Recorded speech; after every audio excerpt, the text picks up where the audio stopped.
mo? Ha? Wala. Bakit ganun? Ngayon ang saya-saya ko. Ngayon ayaw naman gumana ng mga powers ko. Ganyan talaga kapag bago mo lang nakuha ang kapangyarihan mo. Minsan hindi tuloy-tuloy. Pumpalpak-palpak pa. Tumigil ka na lang dyan. Kailangan na nating bumalik sa kaharian. Ngayon na? Kahapon ka pa nila hinahanap sa palasyo. Alasutan na namin ni Tuantukin. Kapag hindi ka pa uuwi, baka mabuking tayo. Kaya kailangan na nating bumalik. Sige na nga. Pero teka lang ha. Papaalam muna ako, Lindon. Magpapaalam? Hindi ka naman niya kilala eh. Sandali lang.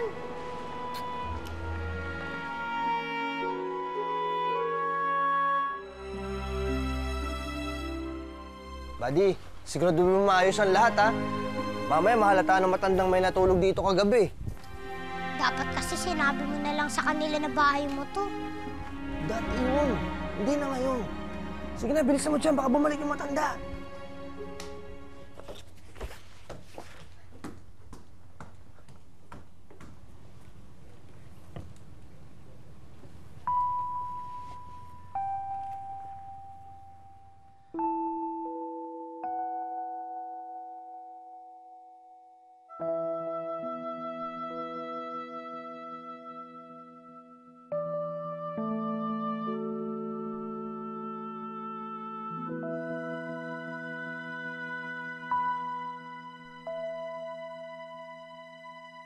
Lindon, malungkot ka na naman. Alam mo, mas gwapo ka kapag nakangiti ka. Kaya parati kang ngingiti. Kailangan ko na umalis, ha? Kasi baka hinahanap na ako ng pamilya ko. Pero huwag ka mag-alala. Babalik ako. Babalik ako para makita kita ulit. Ingat ka, ha?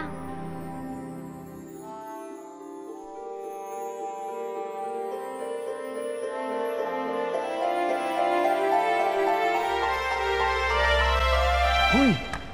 Halika na! Oo na, teka lang. Sige lang, teka lang. Paalam. Halika na! Oo na, halika na.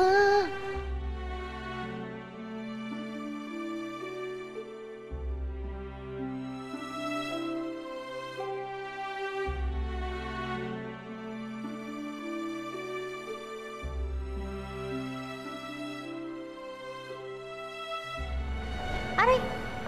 Oo. Sobra ka naman yatang malapit sa Lindon na yan. Anong nangyari kagabi? Wala. Wala. Baka naman nagpagkita ka sa mokong na yun. Hindi, ah. Talaga? Sinabi ng hindi nga. Tandaan mo bawal yun. Bawal magpakita ang duwende sa mga tao. Oo na, alam ko naman yun eh. At saka ayoko nga magpakita sa kanya. Baka matakot pa siya sa akin.